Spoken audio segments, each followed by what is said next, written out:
आबादी की दौड़ में चीन से आगे निकल गया है। ये कामयाबी अच्छी है या नहीं, और चीन की जनसंख्या में पिछले 60 वर्ष में पहली बार होने वाली कमी चीनी अर्थव्यवस्था के लिए अच्छी खबर है या बुरी, ये सब अगले 5 वर्ष में खुल जाएगा। परंतु दक्षिण एशिया को देखा जाए तो पाकिस्तान की आबादी सार्क देशों में सबसे तेजी से बढ़ रही है।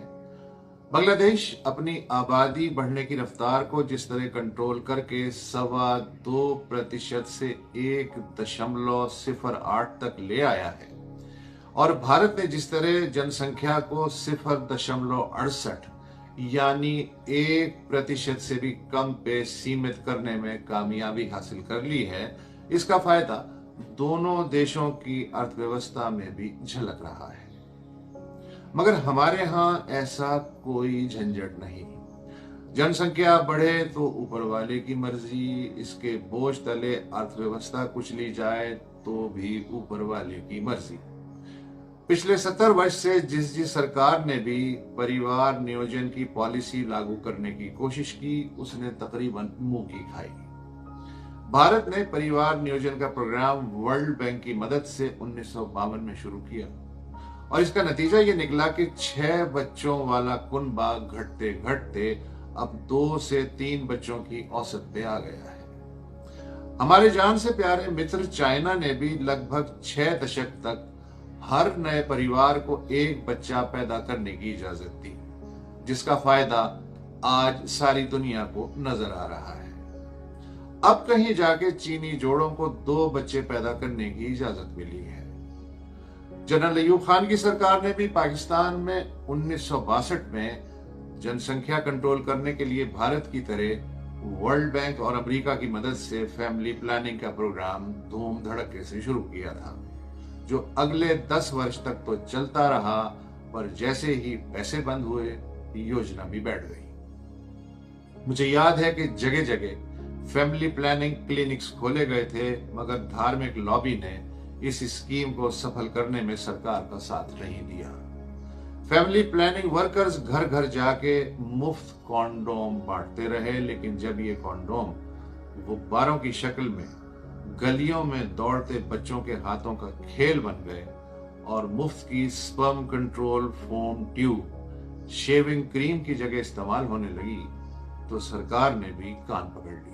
आर्थिक गुरु कहते हैं कि आबादी बढ़ने की रफ्तार अगर अर्थव्यवस्था की रफ्तार से मुसलसल आगे रहे तो देश उस बाल्टी जैसा हो जाता है जिसमें पानी तो मुसलसल भरा जा रहा हो, मगर पैंदे में बड़ा सा छेद भी हो। मान लें अगर किसी देश की जनसंख्या और अर्थव्यवस्था 2% सालाना के हिसाब से बढ़ती है, तो असल में अर्थव्यवस्था की बढ़ोतरी 0 मानी जाएगी। पाकिस्तान की आबादी बंटवारे के समय 3.5 करोड़ थी, आज 24 करोड़ है। आजकल हमारे यहाँ पहली बार डिजिटल जनगणना हो रहा है, और गैर सरकारी आंकड़े बता रहे हैं कि 2017 से अब तक 6 वर्ष में आबादी में 12.5% यानी 27 मिलियन इंसानों का इजाफा हो चुका है। इस वक्त IMF, वर्ल्ड बैंक और एशियन डेवलपमेंट बैंक सहमत हैं कि पाकिस्तान की GDP इस वर्ष 0.4 से 0.6 के दरमियान बढ़ेगी, जबकि जनसंख्या लगभग 2% के हिसाब से बढ़ेगी। यानी आबादी में इजाफे की रफ्तार अर्थव्यवस्था की रफ्तार से 1.5 गुना तेज होगी। जबकि पिछले वर्ष के मुकाबले में डॉलर की सख्त कमी के कारण आयात में लगभग 24% और निर्यात में 17% से की कमी हो रही है। बेरोजगारी 7 से बढ़ के 10% से भी ऊपर निकल रही है, और एक वर्ष में महंगाई 50% का हिंसा पार कर गई है।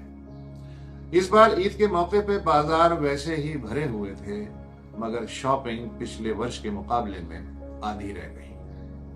पर किसी को कोई दिक्कत नहीं।